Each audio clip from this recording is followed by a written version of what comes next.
ito guys yung ano kung makakapanood na kayo guys ng ano ng nagmomotor na parang may nakasunod na drone sa kanyang likuran. Is ganito yung setup nila guys, yung ginagawa nila. Tapos yung Insta360 is nasa dulo. Kaya itong stick na to guys is nagmumukha siyang invisible.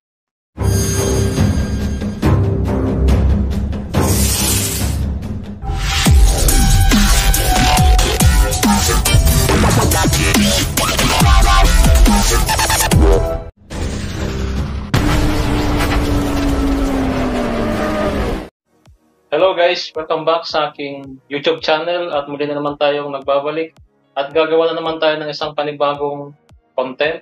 For today's video guys ay mag-unbox tayo ulit ng ating in-order sa Shopee. So ito yung accessory natin guys sa ating Insta360 One X2.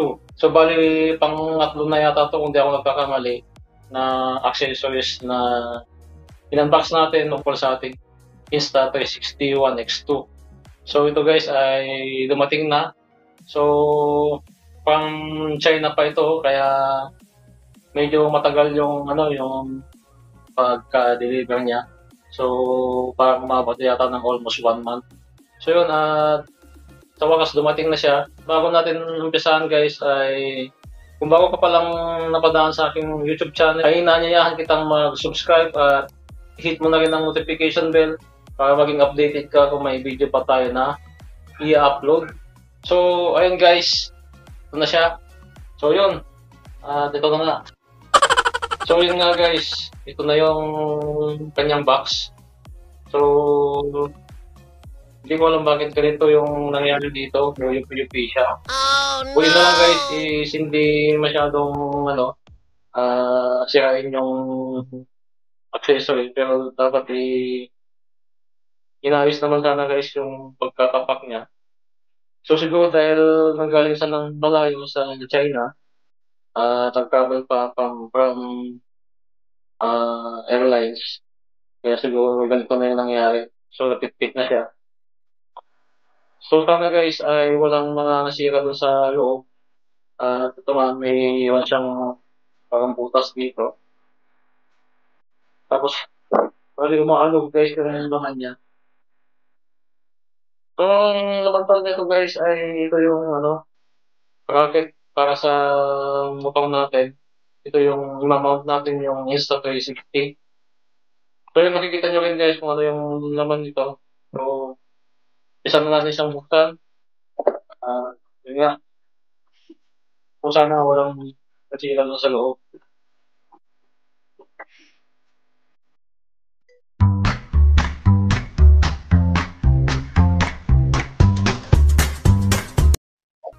So isa-isa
i-try sa highway or maghanap tayo guys ng safe na ano na gawin natin tong setup na to. Kasi dito sa part sa amin is maraming mga sasakyan. So yun, ipapakita ko guys kung paano yung setup nito sa ating motor. At syempre guys, ay pag-aaralan muna natin kung ano yung maganda at yung magiging safe yung ating camera. So yun, bali ganito ang magiging niyan guys.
So malamang guys yung iba sa inyo is alam tong gamit ito o ano yung function niya talaga sa Insta360 natin. Ito guys yung kung makakapanood na kayo guys ng ng nagmumotor na parang may nakasunod na drone sa kanyang likuran. Is ganito yung setup nila guys, yung ginagawa nila. Tapos yung Insta360 is nasa dulo. Kaya itong stick na to guys is nabumukha siyang invisible. So ganun guys yung yung setup nito. So sana guys is magawa natin ito sa ibang araw. At isasama ko din guys sa video na to kung para makita nyo again guys kung ano yung mga pinagsasabi ko dito. Pero alam ko ang iba sa inyo is alam na tong bagay na to. So sa mga hindi lang nakakaalam guys, is ipapakita ko kung ano yung nagagawa ng bagay na to. So kung maganda naman yung so good naman siya.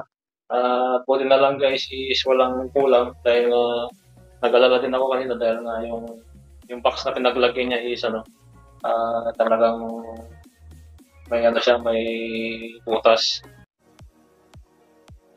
Yun lang ang concern ko. Napakamahal pa naman ng bili ko nito, tapos ganoon lang yung packaging niya. So hindi ako satisfied sa packaging niya. So sana ay ma-improve pa nila yung kanilang packaging. Lalo na guys is nanggaling siya ng ibang bansa. Kailangan talaga dapat is ma-improve nila yung yung packaging nila. So yun lang ang concern ko.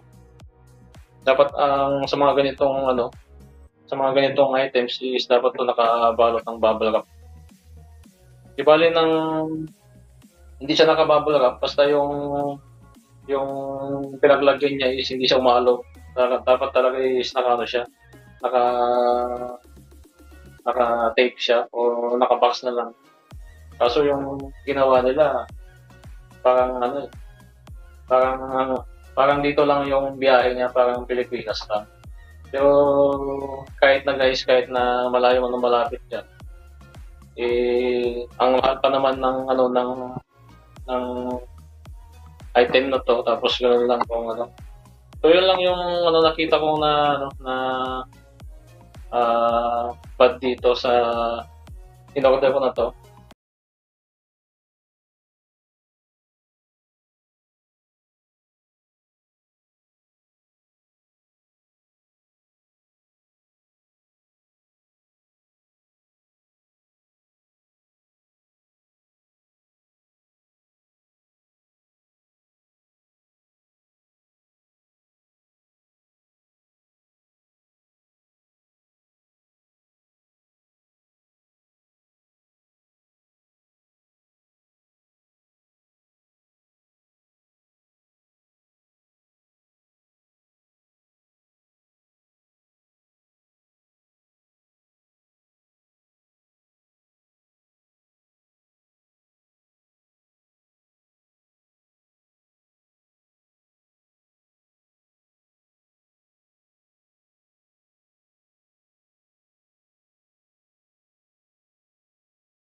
nakakatakot guys.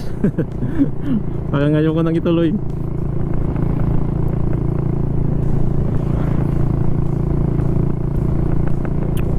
So babaan lang natin guys yung ano, masyado yatang mataas.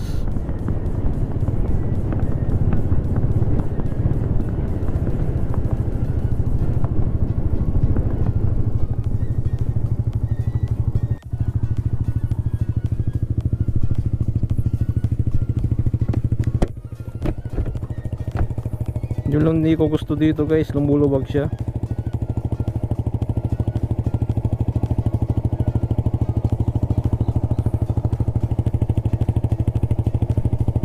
Dapat kasi to may mga lock talaga dito. Lumuluwag siya guys eh.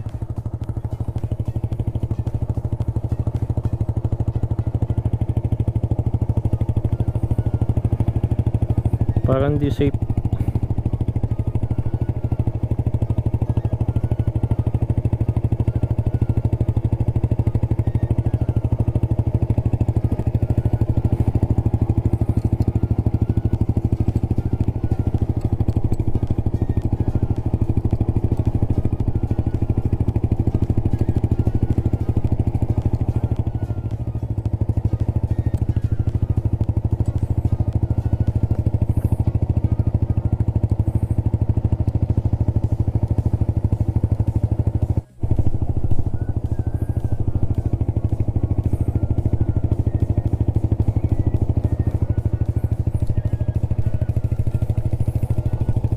So guys, binago ko yung ano niya,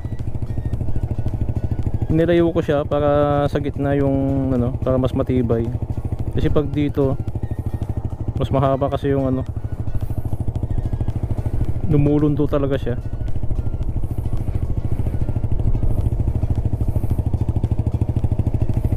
Malamang dito mas matibay na.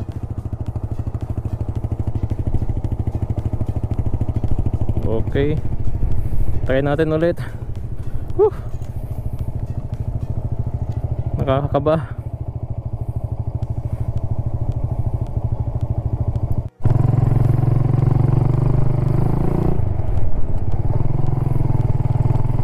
Ayan, medyo ano na siya, stable na. Malakas lang talaga yung hangin guys. Ang lakas ng hangin. So try naman natin yung pabalik. At mamaya itatry naman natin yung nasa harapan natin. Pero syempre hanapan muna natin ng matibay-tibay na pagmamount.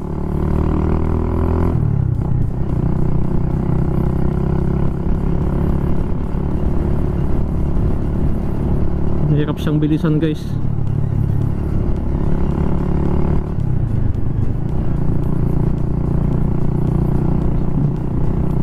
So chill ride lang.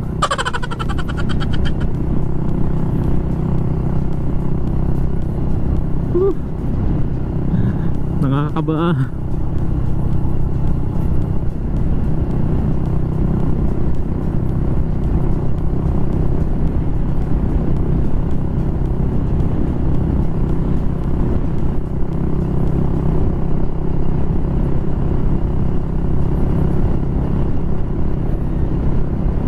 Kaya tong ganitong setup guys, ginagawa lang talaga sa ano, sa mga walang, katulad dito walang mga sasakyan. So sa city hindi ko may recommend na gamitin tong ganitong setup.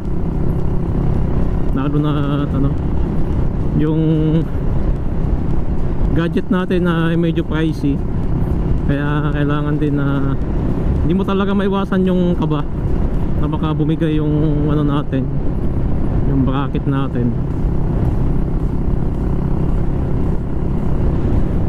So mas maganda guys na nag-error and trial tayo. Katulad nun, hindi pala siya safe pagka ganong setup yung unang ano natin, mounting natin. Yung ganyan guys, medyo mas safe ng kaunti, pero nandun pa rin yung kaba.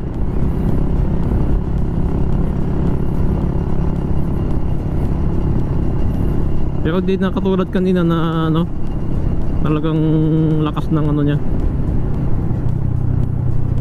So saan ba tayo tumigil kanina? So tigil tayo dito. Dito tayo at malilim.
Marami akong ano, sinubukang position. Paano yung hindi siya ano, komportable. So palagay ko is okay na yung kanyang position niya.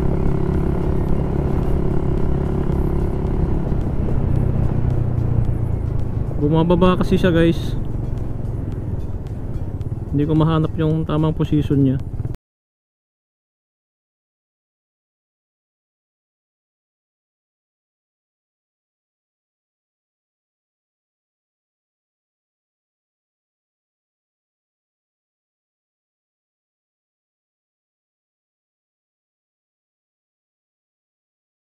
So ayan guys, natapos na natin yung review natin sa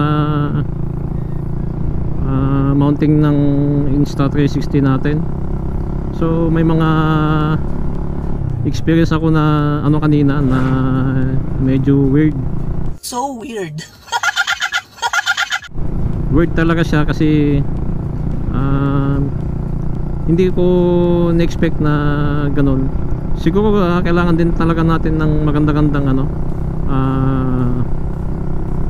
mounting kung saan natin siya i-attach, kasi yung mga pinaglalagyan natin ay hindi talaga ano, kumbaga gumagalaw din siya. Kailangan talaga yung maghanap tayo ng medyo matibay-tibay para yung bracket is kumapit siya at hindi siya yung lumulundo o yung dumudulas. So nagbabago kasi yung position nung ano natin, nung bracket natin, gawa nga ng ano natin, nung mga mounting natin. So yun, gagawan na lang natin ng paraan para may fix natin siya at hindi natin may experience yung mga na-experience natin kanina. So may instances na ano, na nagbabago yung position nung ano natin, monopod natin.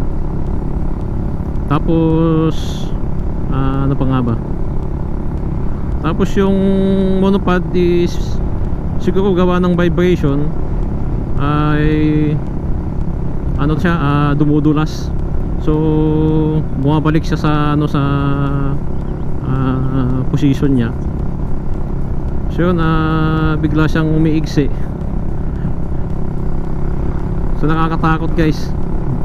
Ang inaalala ko dun yung presyo ng Insta360. Kaya minsan hindi talaga maiwasan yung kaba. So ayun, magagawan din natin ng paraan yan. So kaya dapat gawin natin tong mga ganitong setup sa mga walang masyadong dumadaan o mga sasakyan. Siguro mas maganda, hindi tayo kakabahan. So nasa sa inyo na guys kung malakas ang loob nyo na gawin yung ganong setup. So pwede naman. So yun lang, kung malaglagan tayo ng camera is yun na. Kung may pambili naman kayo o pamalit, bakit hindi? So sa case ko guys, ngayon lang tayo magkaroon ng ganitong kamahal na camera. So ayoko naman na basta-basta na lang siya masira. So doon pa rin tayo sa safety ng ating mga gadgets. At gawin din natin minsan yun pag na ano natin, na ayos na natin, na fix na natin yung mounting nya.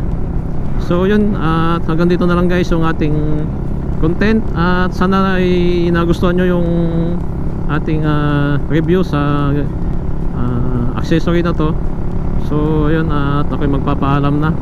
Sa mga bago pala na napadaan dito sa ating YouTube channel, ay inaanyayahan ko kayong mag-subscribe na rin at i-hit na rin ang notification bell para maging updated ka kung may video pa ako na i-upload.